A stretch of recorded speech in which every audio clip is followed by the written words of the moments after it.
Well, like many of the PD-1 agents that are out there, the most common toxicities are what we call the itises because they cause inflammatory side effects. So anything that you can put an itis on the end of it, dermatitis, hepatitis, thyroiditis, um, nephritis, colitis, these inflammatory things are the things that we see most frequently.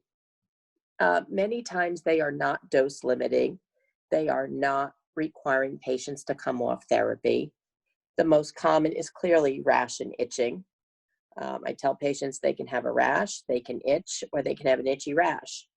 And I think one of the things that's most bothersome for most patients is when they just itch, but they don't have a rash because they don't understand why are they itchy if they don't have the rash. But that really is a side effect that they need to be aware of and report because we can manage it. Um, Colitis or diarrhea, very, very infrequent. Um, these drugs do get metabolized through the liver and the kidneys. Sometimes you can see some drug-induced hepatitis, drug-induced nephritis. Especially in older patients, you have to keep a close eye and make sure that you check your labs right before you give a patient an infusion.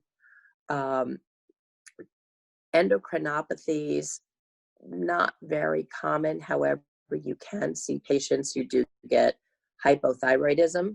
And again, that's pretty easy to check because you're going to be checking thyroid function tests every time you see the patients and give them an infusion. So pretty tolerable profile.